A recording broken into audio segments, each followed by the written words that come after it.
Hello and welcome to the episode 6 recap and discussion of Mare of Easttown. Now, I try to keep these recaps as short as possible, but so much happened on last night's episode, so I hope you'll bear with me.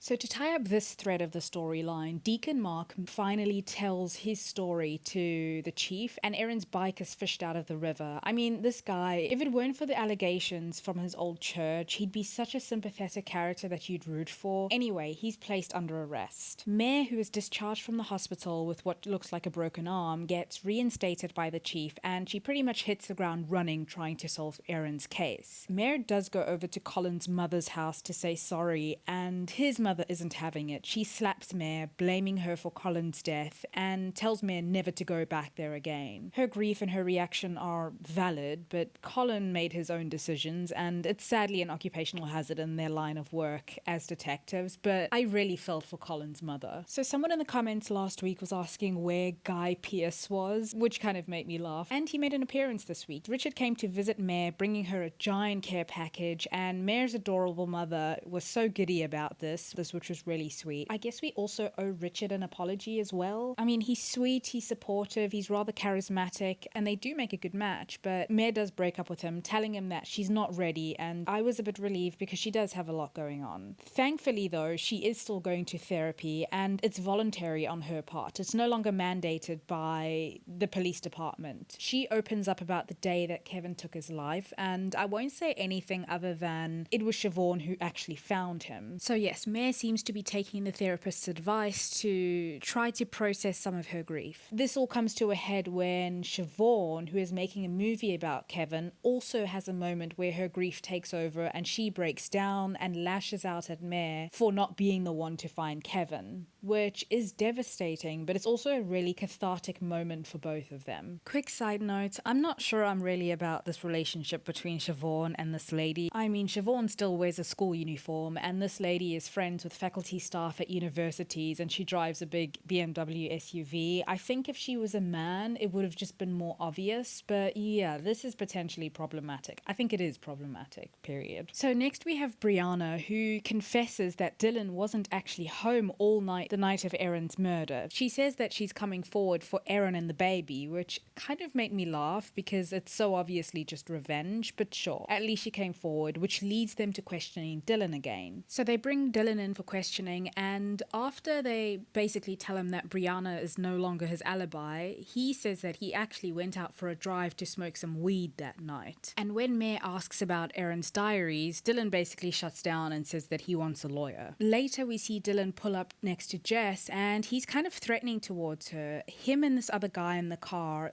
eventually chase her down because they think that she told Mare about the diaries, and it's quite a brutal scene. He threatens her with a gun eventually, holding her down, saying that if she opens her mouth, she's going to end up like Erin. So that redemption arc is out of the window, and he's a bit of a monster. As for John, Laurie's husband, he is messy as heck in this episode. Laurie tells Mare that he's been having an affair with a woman named Sandra, and he moves into his father's house. Billy lives there too, by the way. So John's father at some point is having a bit of a moment, a bit of a panic, and he tells John that the night of Frank's engagement party, Billy came home at 3 or 4 o'clock in the morning, and his father saw him in the laundry room, and he had blood all over himself. The next morning is when they found Erin. John tells Laurie, his wife, about this and swears her to secrecy, specifically saying that they cannot tell Mare. This man is just made of lies at this point. He also confronts Billy and makes Billy confess, and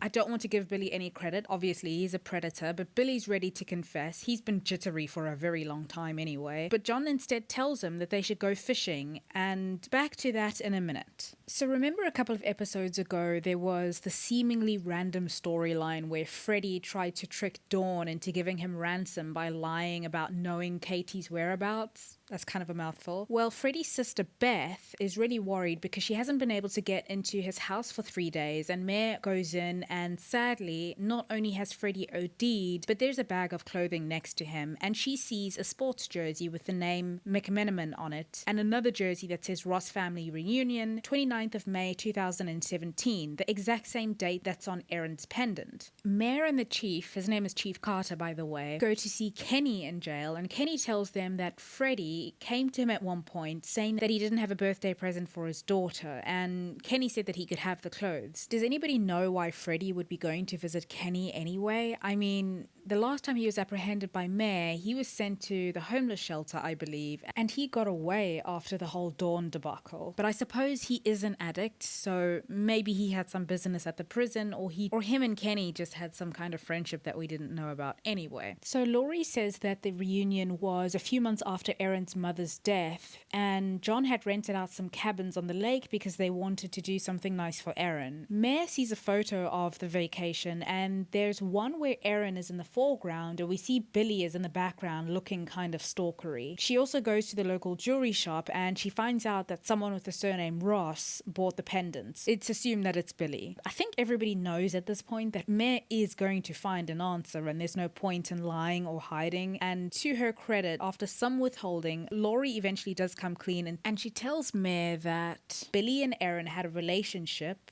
We're not going to call it that. Which started at the reunion. I feel like this woman's love for John is going to be the end of her. But anyway, Laurie tells Mare that Billy is actually DJ's real father, and Erin was threatening to tell everybody. Billy panicked because A, she was underage, and B, something that I'd completely forgotten about, somehow the whole thing was incestuous. Mare eventually finds out where Billy and John are headed to go fishing, and she's heading out there too to find them, and she calls Chief Carter to inform him that it was Billy. Meanwhile, Jess, who I also probably owe an apology to, goes to the police station and comes clean about burning Erin's diaries, and then she hands Chief Carter the photo that she found in the diary. His reaction is really surprising, right? He knows at this point that Billy's the culprit, so if it was Billy's photo, he wouldn't be that taken aback, but he looks at the photo, he's shocked, and then he says, "Get Mare on the phone," and we're left wondering who is on the photo. Okay, as for my thoughts on some theories, that was a fantastic episode. It had me on tenterhooks. I found it very stressful, but it was really good. A lot of people were speculating that you don't just bring Guy Pearce onto a show just to be the love interest, right? That there's going to be something more there, but it turns out he was just the love interest, which I'm totally okay with. I don't need for him to be a predator or a murderer, but he was really effective in those earlier episodes at kind of making us suspicious. He was a good red herring. Second, why do I feel like John might also be implicated in something if Billy gets caught? Apart from him just knowing about Billy's activities, it kind of felt like a Cain and Abel situation to me. Like John was planning to kill Billy. That's the feeling that I got anyway. Anyway, that's it for the penultimate recap of Mare of Easttown. Feel free to share your thoughts down below, and thank you for watching.